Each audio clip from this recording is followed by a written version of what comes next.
हरे कृष्णा दोस्तों, आरू educational hub में आपका स्वागत है।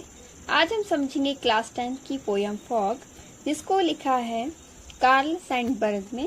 इस कविता में कवि ने प्रकृति और उसके शोर रहित कार्य का चित्रण किया है। शोर रहित कार्य का मतलब है कि बिना किसी आवाज के शांति से प्रकृति कैसे अपने आप को दर्शाती है। यह कविता कवि के प्रकृति प्रेम को दिखाती है कि किस प्रकार कवि अपनी प्रकृति से प्यार करते हैं। इस पोयम में कवि ने फॉग को कंपेयर किया है कैट से। उन्होंने पोयम में यह बताया कि जिस तरह कैट के आने की भनक किसी को नहीं लगती, घरों में बिल्ली चुपचाप आ जाती है, आपने भी देखा होगा, चुपचाप आके बैठ जाती है, हमें पता नहीं चल पाता, किसी को भी पता नहीं चल पाता। ठीक उसी प्रकार फॉग, कोहरा भी धीरे आता है, हमारे सामने छा जाता है और उसी प्रकार गायब हो जाता है, पता भी नहीं चलता। यहाँ पोइट ने मूवमेंट का कंपैरिजन किया है।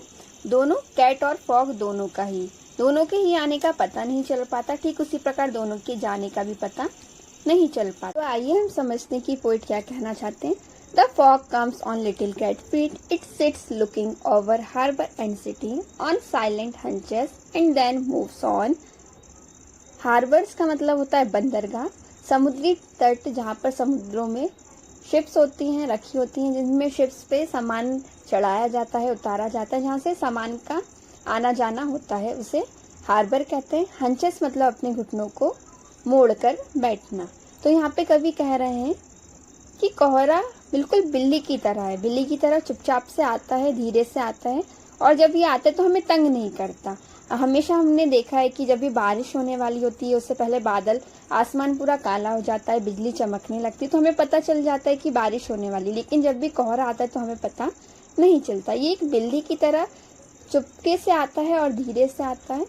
जब ये आता है तो हमें तंग नहीं करता। ये एक बिल्ली की तरह चुपचाप बैठ जाता है और यह चुपचाप बंदरगाह और शहर के ऊपर गिरता है। बंदरगाह मतलब जहाँ पे पानी होता है, समुद्री तट, उसे बंदरगाह कहते हैं। शहर के ऊपर गिरता है। हमने देखा होगा जब भी सर्दी का मौसम आता है तो सुबह उठते हैं, देखते हैं कि चारों तरफ फॉग है, मतलब कुछ भी हमें ढंग से नहीं दिख रहा है, ऐसा लगता है मानो किसी ने धुआं फैला दिया है, और हवा के साथ एकदम से आगे बढ़ जाता है। और जब कोहरा हटता है तो भी हमें समझ में नहीं आता कि कोहरा कब हट गया। मतलब बारिश होती है तो हमें पता चल जाता है कि बारिश होने वाली है, मौसम को देखकर समझ में आता है, बादलों को देखकर समझ में आता है। लेकिन जब फॉग आता है तो हमें कुछ भी पता नहीं चल पाता है।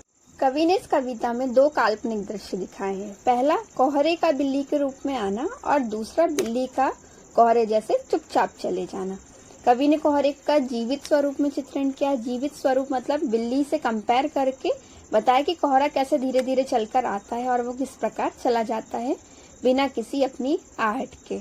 यह कविता कवि के प्राकृतिक प्रेम को दर्शाती है और उसके शोर रहित कार्य का चित्रण करती है। आई होप आपको यह वीडियो अच्छा लगा हो। Thank you.